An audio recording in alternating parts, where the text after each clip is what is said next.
El imperio neoasirio fue un imperio mesopotámico de la Edad de Hierro. Existió entre el 911 y el 612 a.C.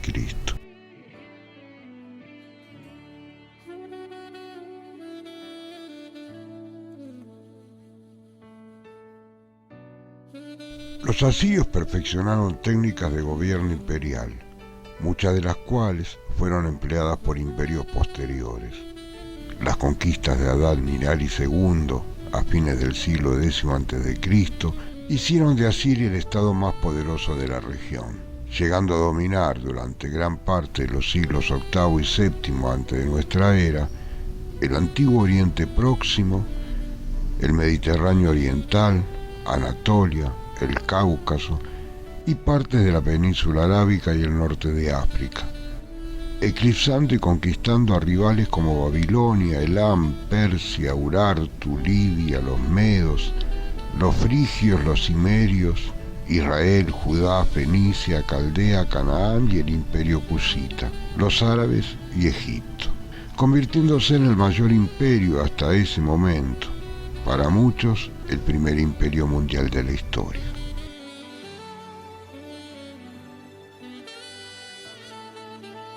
Los asirios desarrollaron armas muy sofisticadas para su época. Fueron crueles imponiendo la deportación y matanzas en masa o esclavitud de sus vencidos. Pero a su vez fueron los creadores de la biblioteca, amantes de la astronomía y creadores de la astrología y el zodíaco. Una vez hecha esta introducción, los invito a ver el siguiente video que recortamos para optimizar su contenido, explicado por Eva Tobalina, brillante profesora de historia antigua y excelente comunicadora, española ella, de la Universidad de La Rioja, que nos permitirá conocer, imaginar y revivir la fascinante historia de este poderoso, terrible y excepcional pueblo y civilización.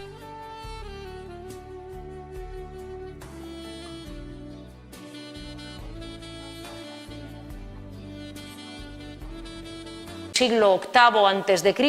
apoyándose en los logros de sus predecesores, los tres grandes reyes asirios, los tres grandes soberanos del imperio neoasirio, Tiglat-Pileser III, Sennacherib, Asarjadón y Asurbanipal, los grandes reyes de Asiria, pues llevaron a este imperio neoasirio a su máxima extensión. De estos cuatro grandes reyes conquistadores de Asiria, el primero y probablemente el más importante, porque él llevó a cabo un profundo cambio de tendencia que afectó a los reinados de sus sucesores, fue este soberano que ven ustedes aquí, precisamente en un relieve hallado en Nimrud y llamado Tiglat-Pileser III. La novedad de Tiglat-Pileser III es que para justificar las conquistas que estaba llevando a cabo el imperio asirio, para dar un sentido, un trasfondo a la expansión que estaban protagonizando en el norte de Mesopotamia, Tiglat-Pileser desarrolló la teoría de que todos aquellos territorios habían pertenecido algún día al imperio asirio, que no se trataba de tierras conquistadas, sino que en tiempos pretéritos y legendarios todo aquello había sido Asiria, que el rey Asur les ordenaba conquistar esas regiones, recuperarlas en último término, y que al recuperarlas los hombres que las gobernaban debían ser apartados de sus tronos y muchas veces ejecutados, y en su lugar se debían enviar funcionarios asirios. Esta forma de entender las conquistas que pone en marcha Tiglat-Pileser III en el siglo VIII es una completa novedad. Hasta este momento, la forma normal de conquistar una ciudad era llegar a esa ciudad, asediarla, negociar con los gobernantes, conseguir que los gobernantes se convirtieran en vasallos del conquistador, que enviaran tributos al conquistador y no se los enviaran a los enemigos del conquistador,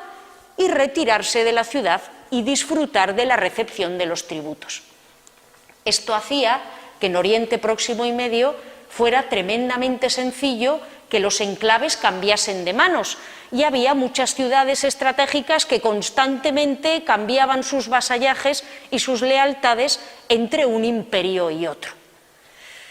Sin embargo, a partir del siglo VIII, los asirios cambiaron esta forma de hacer las cosas, y mediante esta nueva ideología promovida desde el poder, promovida desde los monarcas, se determinaba que esas tierras conquistadas ya no serían vasallos, sino que formarían parte integral del imperio asirio, que recibirían gobernantes asirios, que recibirían recaudadores de impuestos asirios, que se construirían y reedificarían, si hacía falta, a la manera asiria, que incluso los dioses de las ciudades serían reemplazados por divinidades asirias. Aquí vemos un grupo de soldados asirios que se está llevando literalmente a los dioses de una ciudad,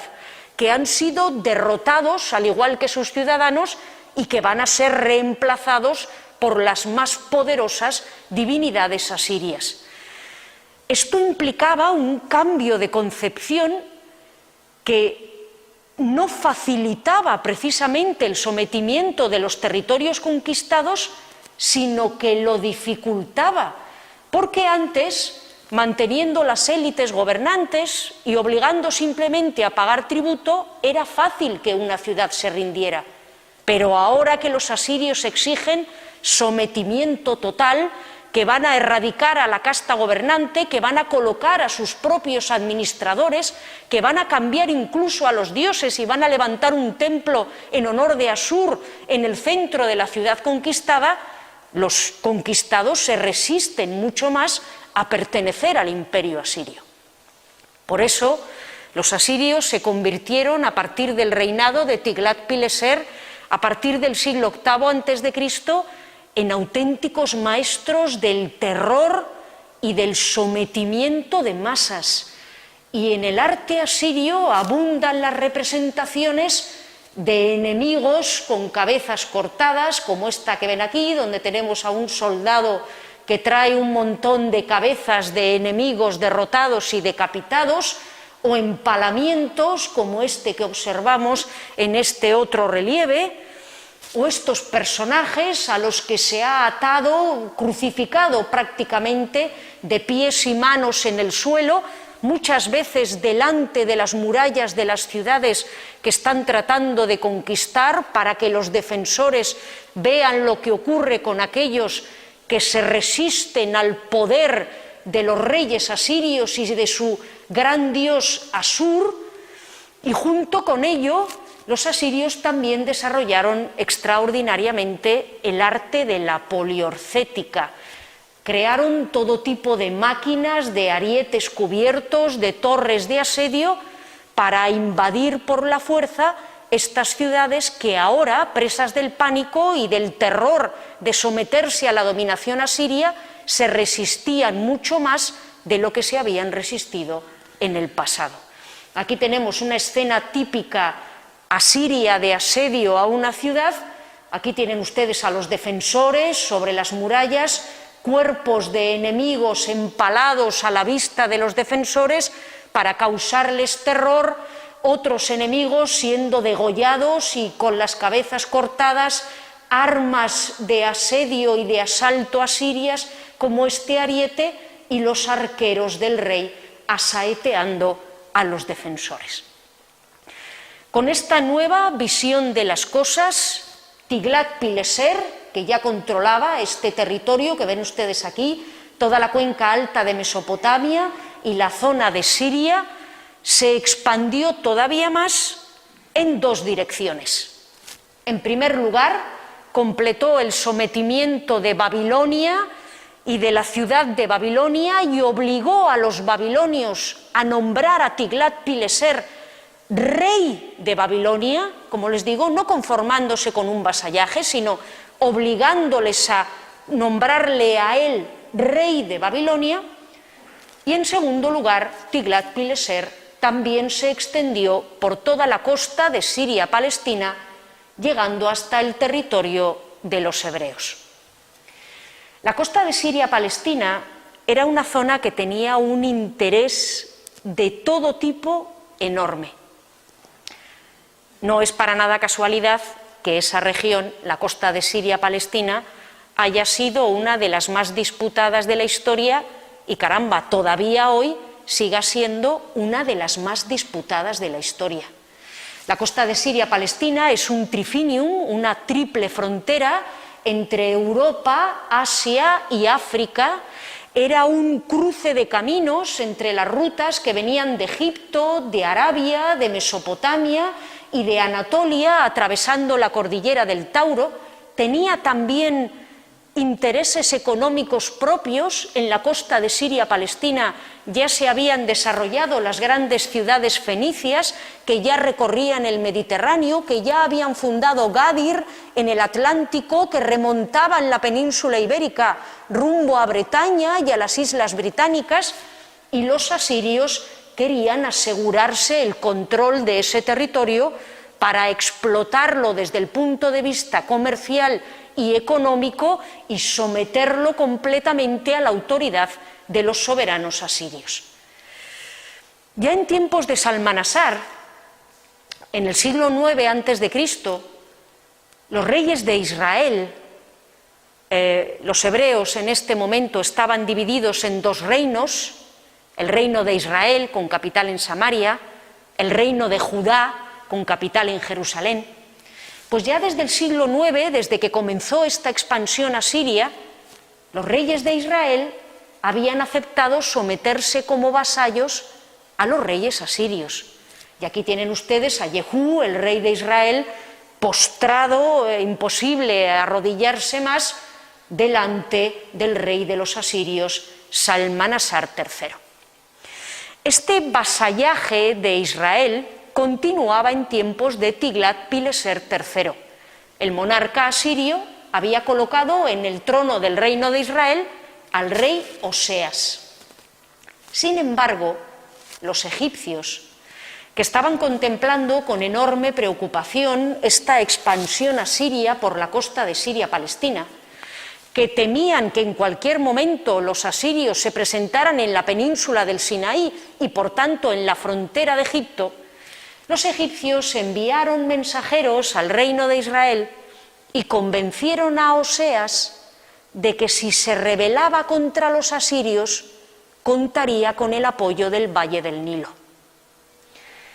En la Biblia dicen varias veces que Egipto es una caña quebrada y que si te apoyas en ella, no solo te vas a caer, sino que te vas a dañar la mano. Cuando los asirios supieron de que el reino de Israel se había sustraído del vasallaje asirio y se había pasado al bando egipcio y se negaba a enviar tributos, Tiglat-Pileser se presentó en Israel con un ejército, capturó a Osías, le sacó los ojos, lo envió a Nínive como botín, se presentó allí en el reino de Israel, deportó a una cantidad importante de población hebrea, asentó población leal traída de Mesopotamia en el territorio del reino de Israel, y es en este momento cuando surge la leyenda de las tribus perdidas de Israel, los hebreos que fueron deportados al corazón de Mesopotamia por Tiglat-Pileser III para garantizarse el control de este territorio. El sucesor de Tiglat-Pileser III y continuador de sus conquistas fue su hijo Senaquerib. Tiglat-Pileser había sometido al reino de Israel, Senaquerib hizo lo propio con el reino de Judá, se presentó delante de la ciudad de Laquish y de las ciudades que rodeaban a Jerusalén, las asedió y las tomó. Hay un relato muy bonito en el Antiguo Testamento que dice cómo los hebreos del reino de Judá habían colocado luminarias en las almenas de las ciudades y de las aldeas para advertirse del peligro cuando llegaran los ejércitos de Senaquerib. Y el mensajero le cuenta al rey de Judá que mientras él estaba contemplando, las luminarias se fueron apagando una tras otra, a medida que iban pasándoles por encima los ejércitos del rey asirio, y que al final la última en apagarse fue la de Laquish. Sennacherib, como les he dicho, asedió la ciudad con sus terribles máquinas de guerra,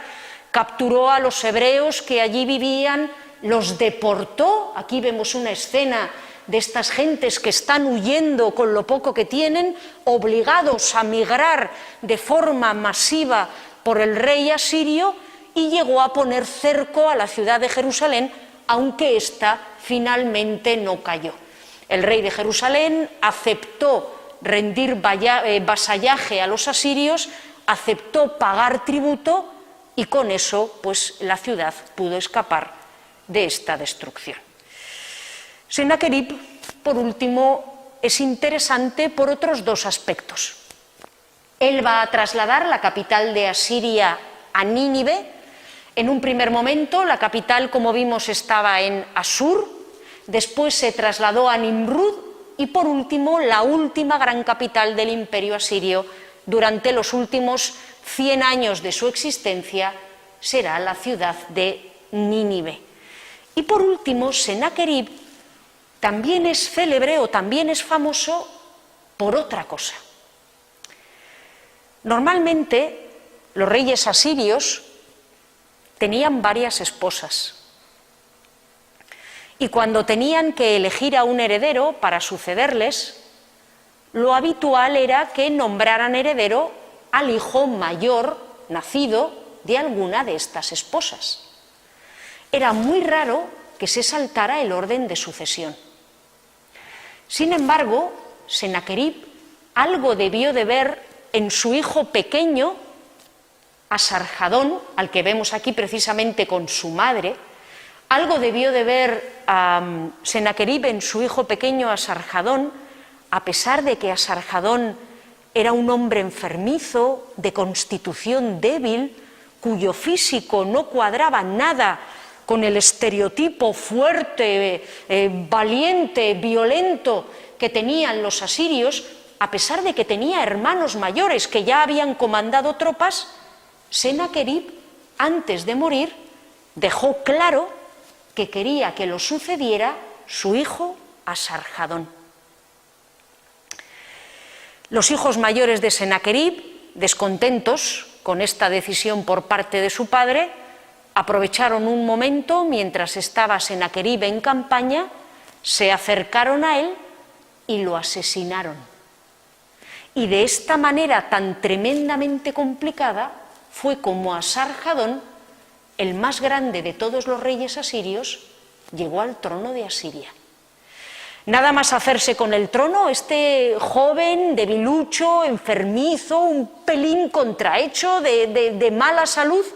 tuvo que enfrentarse a sus hermanos, que acababan de asesinar a su padre y predecesor, y a sus madrastras, a las madres de sus hermanos, que desde el harén de la corte también conspiraban contra este Asarjadón.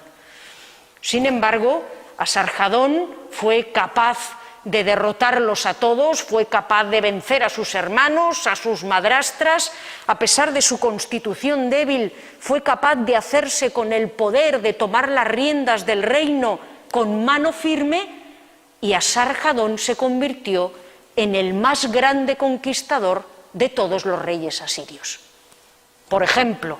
a él le debemos, en primer lugar, la pacificación de Babilonia, que quedó más o menos definitivamente sometida después de un montón de revueltas durante el reinado de Asarjadón. A él le debemos la conquista de la isla de Chipre, que pasó a manos asirias, a pesar de que los asirios no tenían flota y dependían para ello de los fenicios. Chipre era una isla tremendamente interesante porque albergaba el mayor yacimiento de cobre conocido en ese momento, y además tenía enormes recursos agrícolas y pesqueros, y Asarjadón fue capaz de apoderarse de la isla. Una vez que Asarjadón ya contaba con el control de Siria-Palestina, el cobre de Chipre, la pacificación de Babilonia, el monarca asirio se dirigió hacia la única construcción política que había en el Mediterráneo oriental capaz de hacerle frente. Los egipcios, como ya hemos visto, llevaban generaciones sabiendo que antes o después se iban a pegar con los asirios y tratando de que las tortas los asirios las dieran en la cara de otros. Los egipcios habían tratado de usar a los hebreos de parapeto, habían tratado también de convencer a los babilonios de que se rebelaran en contra de los asirios, habían predecido este momento y habían tratado por todos los medios de evitar que llegara. Pero durante el reinado de Asarjadón, ya en la primera mitad del siglo VII a.C., finalmente el soberano emprendió el ataque a Egipto. El Valle del Nilo estaba en ese momento en manos de los faraones nubios, en manos de los faraones negros, en concreto de este faraón que ven ustedes aquí, Taharka. Los faraones egipcios presentaron una enconada resistencia al invasor, consiguieron vencer a Asarjadón en algunas batallas, pero no pudieron evitar que a la muerte de Asarjadón éste se hubiera apoderado de la mayor parte del norte de Egipto y hubiera llegado con sus tropas hasta la ciudad de Menfis. A la muerte de Asarjadón, cuando subió al trono su heredero, el último de los grandes reyes asirios, Asurbanipal, las espadas todavía seguían en alto. Los egipcios todavía seguían presentando batalla, los asirios no habían conseguido completar el sometimiento del país del Nilo y esta tarea le correspondió a Asurbanipal. Bajo el reinado de este soberano, segunda mitad del siglo VII a.C., el reino asirio, el imperio asirio, se convirtió en la mayor construcción política que había conocido hasta ese momento el Mediterráneo. Nadie había conseguido crear un imperio tan grande, tan centralizado y administrado con mano absolutamente de hierro desde la capital, Nínive. Los dominios egipcios iban desde el valle, iban desde el valle del Nilo, toda la costa de Siria-Palestina, Chipre, la cordillera del Tauro, la cuenca alta de Mesopotamia, la cuenca baja de Mesopotamia, y en tiempos de Asurbanipal incluso se atrevieron a tratar de vasallizar a los medos al otro lado de los Zagros, en el norte de Persia, y tuvieron más de un problema con los elamitas en el extremo suroriental de Mesopotamia. En este momento el imperio asirio acababa de alcanzar su mayor cota de poder. Para celebrarlo, Asurbanipal llevó a cabo espectaculares obras de construcción en los palacios reales de Nínive. Aquí les he traído una reconstrucción hecha en el 19 del aspecto que podían tener estas construcciones. A los palacios del rey Asurbanipal en Nínive pertenecen algunos de los relieves más conocidos del arte asirio, como el que les he puesto en la diapositiva del título y del que ha hablado José Alipio. Relieves que revelan una de las grandes aficiones de los monarcas asirios, la caza de grandes felinos salvajes. Aquí ven al rey, pues eso, alanceando a un león que se ha abalanzado contra su caballo. Estos relieves, además de mostrar una increíble capacidad técnica, un talento extraordinario para captar la anatomía de las bestias y también el movimiento generado en medio del combate, revelan un talento y una sensibilidad increíble para el patetismo. Aquí vemos estos animales moribundos que acaban de ser asaeteados por los asirios, vemos los cuerpos derrumbados sobre el suelo y junto a todos estos leones recién muertos tenemos esta pobre leona a las que unas flechas le han atravesado la columna vertebral y que ha perdido el movimiento en sus cuartos traseros, que ya solo puede apoyarse en las patas delanteras, que están tensas y duras por el sobreesfuerzo de tratar de arrastrar el cuerpo, y que aún así, medio muerta, levanta la cabeza en un último rugido, en un último grito, antes de caer definitivamente desplomada. Por cierto, si a la vista de todos estos relieves de cacerías, de reyes asirios matando leones y leonas, ¿piensan ustedes que los reyes asirios salían con sus carros y sus caballos a cabalgar por Mesopotamia a ver si se les aparecía una leona o un león? Nada más lejos de la realidad. Los leones eran capturados en lugares donde hubiera leones, no ya precisamente en las inmediaciones de las ciudades mesopotámicas, se metían en jaulas, y cuando el rey asirio quería celebrar una cacería, se traían unos cuantos leones, se soltaban ex profeso, y en esas circunstancias es como los monarcas cazaban a estos grandes felinos. Sin embargo, si por algo es célebre Asurbanipal, no es por sus grandes construcciones en Nínive, por la maravillosa decoración de sus palacios o porque completó la conquista de Egipto, sino que es célebre por haber mandado reunir una de las primeras grandes bibliotecas de la historia de la humanidad. Hay que decir en justicia que Asurbanipal, como buen asirio, no pretendía precisamente hacer un compendio del saber mundial, ni tampoco pretendía crear en Nínive un centro de investigación y de conocimiento, para nada. Asurbanipal, como la mayor parte de los asirios, era un hombre tremendamente supersticioso. Creía, como les he dicho, que el mundo estaba en manos de todos estos demonios y de todos estos genios invisibles a la vista, pero que podían y deseaban en muchos casos causarnos un gran daño. Y él lo que quiso crear realmente en Nínive, lo que quiso reunir en su primera gran biblioteca o en esta primera gran biblioteca, fue un centro donde se reunieran todas las fórmulas mágicas, todos los hechizos, todos los rituales para garantizar la seguridad de los hombres frente a las amenazas de los dioses. Como ven en el texto de esta tablilla, él ordenó recopilar todos estos rituales en los gigantescos confines de su imperio. Cuando recibas la presente carta, coge 3 hombres y a los eruditos de Borsippa y busca todas las tablillas, todas las que tengan en sus casas y las que estén depositadas en el templo de Ecida. Busca las tablillas valiosas que estén en sus archivos y que no haya en Asiria y envíamelas. He escrito a los funcionarios y a los inspectores. Recuerden que el imperio asirio se gobernaba de forma centralizada y había funcionarios en todos los rincones del mismo. Y nadie puede negarse a entregarme una tablilla. Y si ves un texto o un ritual acerca del cual yo no te haya escrito, pero que creas que pudiera ser de utilidad en mi palacio, búscalo, cógelo y envíamelo.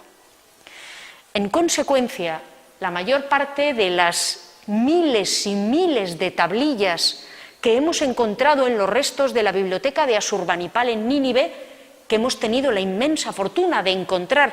casi intacta, son textos de carácter ritual, adivinatorio. Aquí, por ejemplo, vemos la representación del hígado de un ave con instrucciones sobre cómo leer el hígado para tratar de adivinar en él la complacencia o el disgusto de los dioses sobre alguna acción que se pretende realizar. Otros textos, como este que vemos aquí, son una especie de diccionario. Este era un diccionario de acadio y sumerio que servía sin duda para poder traducir estos rituales, estas fórmulas mágicas que Asurbanipal había reunido en su biblioteca. Pero lo cierto es que entre lectura hematoscópica y libro ritual y representación de las constelaciones,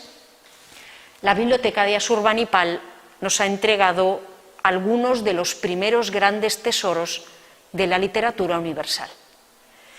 Y es que en esta biblioteca es donde hemos encontrado la versión más completa de la epopeya de Gilgamesh, una narración que probablemente tenía un origen acadio, tal vez sumerio, aunque con certeza acadio, del segundo milenio antes de Cristo, que los asirios recogieron y copiaron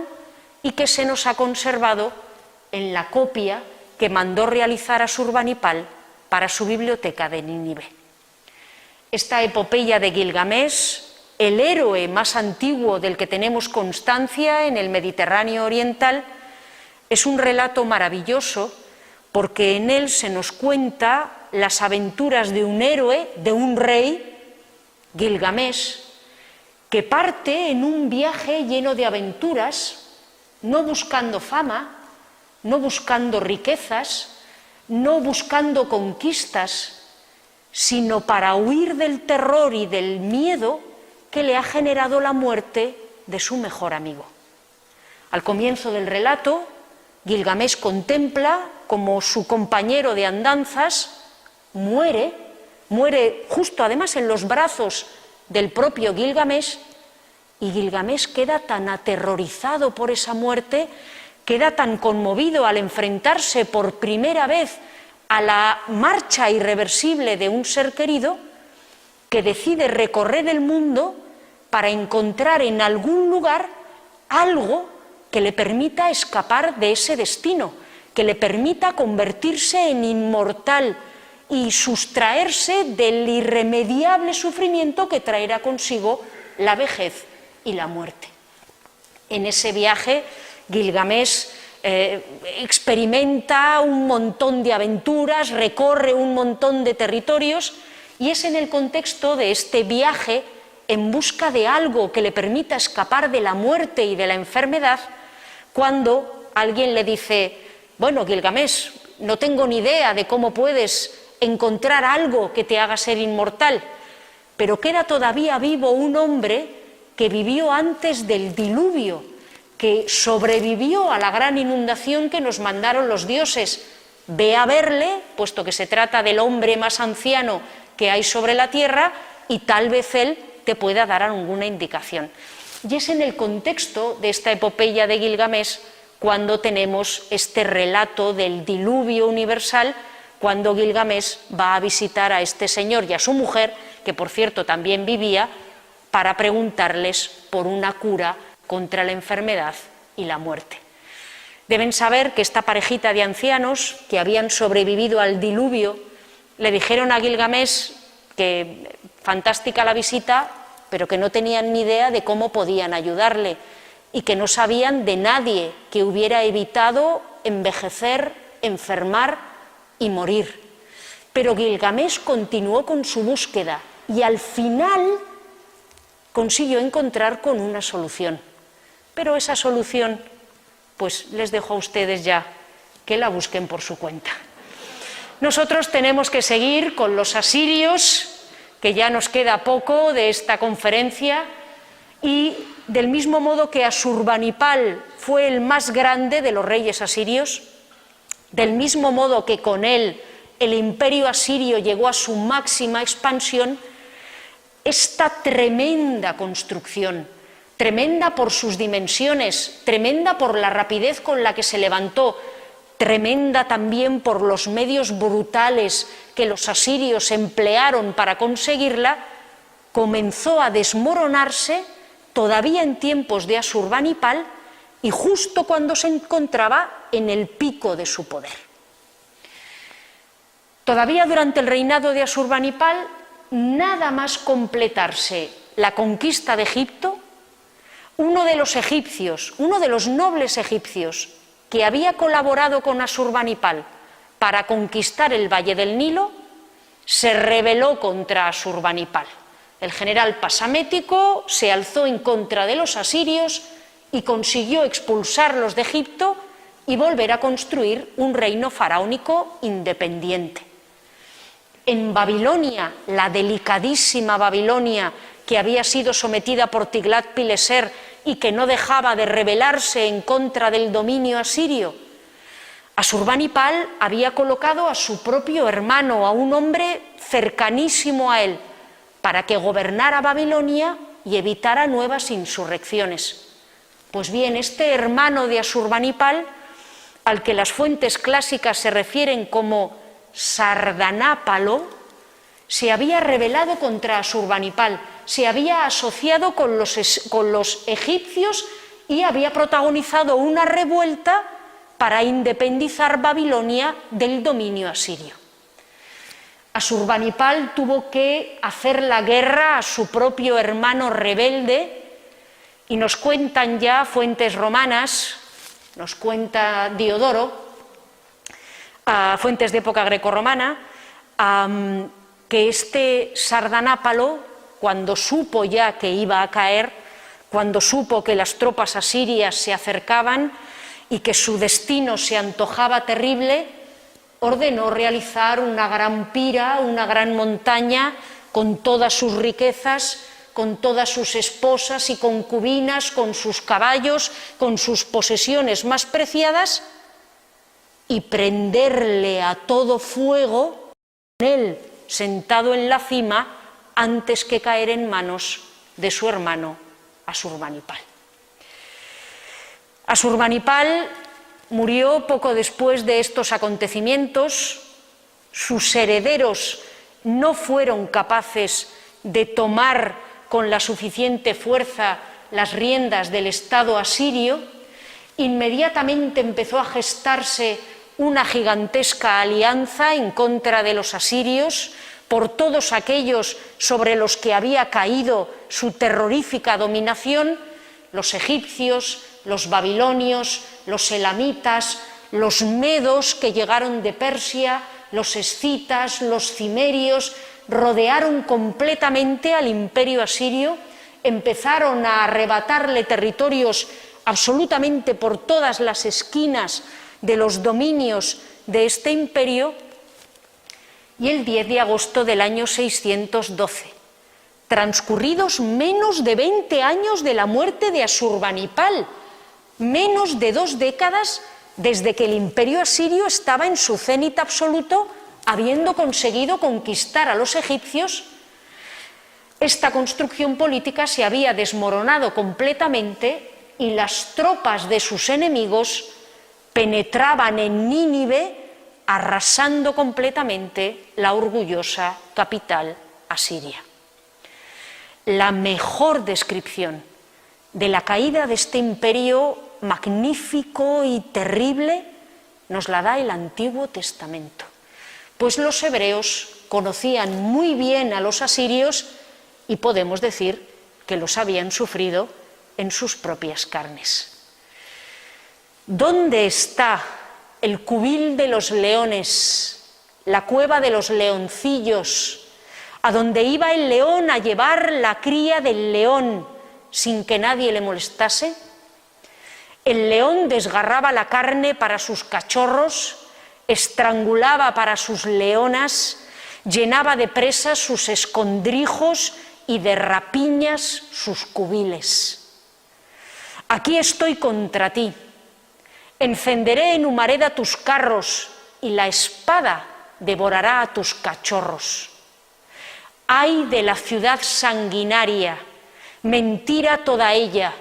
llena de rapiña, de incesante pillaje, chasquido de látigos, estrépito de ruedas, caballos que galopan, caballos que saltan, caballería que avanza, llamear de espadas, centellear de lanzas, multitud de heridos, montones de muertos, cadáveres sin fin, cadáveres con los que se tropieza. Asolada está Nínive. ¿Quién tendrá piedad de ella? ¡Ay, cómo están dormidos tus pastores, rey de Asur! Dormitan tus capitanes, tu pueblo está disperso por los montes y no hay quien los reúna. No hay remedio para tu herida. incurable es ya tu llaga. Todos los que noticia de ti oyen, baten palmas sobre ti, pues sobre quién no pasó tu maldad sin tregua. Con la caída de Nínive en el año 612 a.C., termina, devorado por los pueblos que antaño habían sido sus vasallos, el imperio asirio, y comienza una nueva construcción política tan brillante como el imperio asirio, pero muchísima más efímera, que será el imperio neobabilónico. Toda manifestación civilizatoria humana ha dejado su impronta en nuestra historia. La neoasiria no es una excepción. La Biblia, si bien no es halagüeña con los asirios, los expone como una herramienta divina para encarrilar los reinos judíos que se alejaban del camino asignado por Dios. Nuestra reflexión teológica sobre la historia neoasiria y su relación con Judá e Israel estará marcada por ser el acicate elegido por Dios, ya que desde lo humano eran invencibles, solo Jehová podría contenerlos. Alejarse de Jehová significaba ser engullidos por el imperio y sufrir las consecuencias que ello implicaba.